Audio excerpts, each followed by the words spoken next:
संक्रांति का पावन पर्व है। मैं पूरे प्रदेशवासियों को मकर संक्रांति की हार्दिक बधाई और शुभकामनाएं देता हूं। मकर संक्रांति का यह पर्व जगतपिता सूर्य की उपासना का पर्व है और स्वाभाविक रूप से इस चराचर जगत की प्रत्येक घटना भगवान सूर्य से जुड़ी हुई है। देश के अंदर अलग अलग क्षेत्रों में अलग अलग नाम और रूपों में पर्व मनाया जाता है। उत्तर भारत में खिचड़ी संक्रांति के रूप में, दक्षिण भारत में पोंगल के रूप में, पंजाब आदि में लोहड़ी के रूप में, असम आदि में बिहू के रूप में हम इस पर्व को मनाते हैं। बंगाल में, महाराष्ट्र में तिलवा संक्रांति के रूप में भी इसकी मान्यता है और इस अवसर पर बड़ी संख्या में श्रद्धालुजन पवित्र नदियों में, तालाबों में, सरोवरों में स्नान करके भगवान सूर्य को अर्घ्य दे करके भारत की सनातन धर्म की परंपरा के अनुसार दान आदि की क्रियाओं को संपन्न भी करता है। गोरखपुर में महायोगी भगवान गोरक्षनाथ जी को देश के अंदर से आने वाले लाखों श्रद्धालुओं के द्वारा आस्था की पवित्र खिचड़ी चढ़ाई जाती है और इसी निमित्त आज मकर संक्रांति के अवसर पर यहाँ पे लाखों की संख्या में श्रद्धालुजन आकर के अपनी इस परंपरागत आस्था को व्यक्त करने का कार्य यहाँ पे संपन्न कर रहे हैं। मेरा सौभाग्य है कि ब्रह्म मुहूर्त में अभी 4 बजे मंदिर में पूजा आदि की कार्यक्रम संपन्न होने के बाद भगवान गोरक्षनाथ जी को पवित्र आस्था की खिचड़ी चढ़ाने का सौभाग्य मुझे प्राप्त हुआ है। हजारों वर्षों की परंपरा है।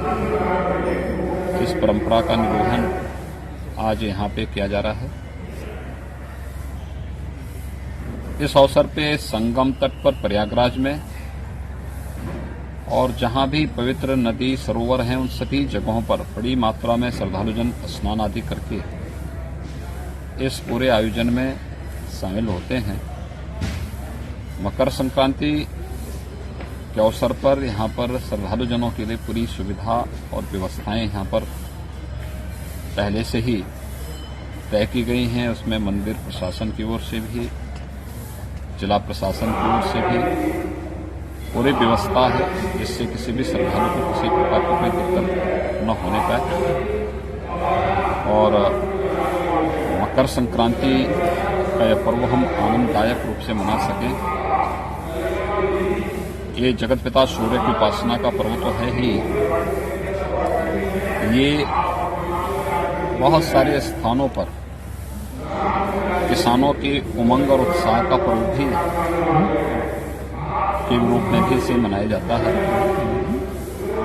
स्वाभाविक रूप से खिचड़ी का दान इस अवसर पर चढ़ाना इस बात को प्रदर्शित करता है कि हमारा जो अन्नदाता किसान है वह जब अपनी मेहनत से, अपने पुरुषार्थ से खेतों से अन्न उत्पन्न करता है तो तदीयमस्तु गोविंद तुभ्यमेव समर्पये के भाव के साथ अपने इष्ट को भी उसका दान स्वरूप देता है। दूसरा, खिचड़ी एक सुपाच्य भोज्य भी है।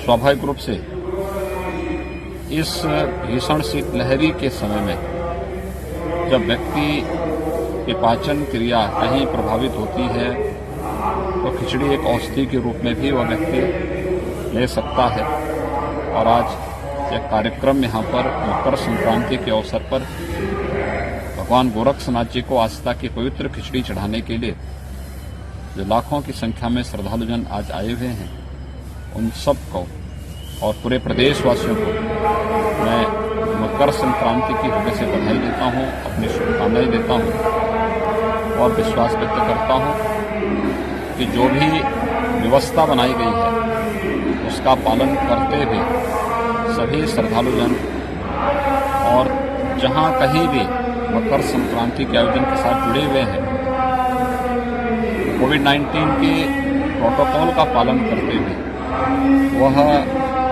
इस पूरी व्यवस्था के साथ अपना सहयोग करेंगे।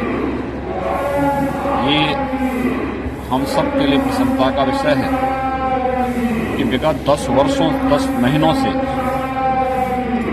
महीनों से श्रद्धालुजनों को या प्रदेश और देशवासियों को, दुनियावासियों को, दुनिया के तमाम देशों में इस सदी की भीषणतम महामारी कोरोना से जूझते हुए मानवता के सामने जो एक संकट खड़ा हुआ था, आज उस संकट से प्रधानमंत्री मोदी जी के नेतृत्व में देश सफलतापूर्वक उभरा है।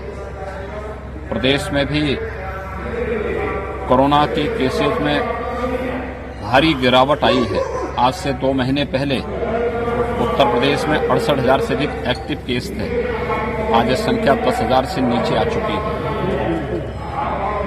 और मकर संक्रांति का उत्सव हमारे लिए एक उत्साह से कम नहीं कि भारत ने एक साथ 2 वैक्सीन कोरोना से बचाव के लिए लॉन्च की हैं और 16 जनवरी से वैक्सीन भी लग रही है।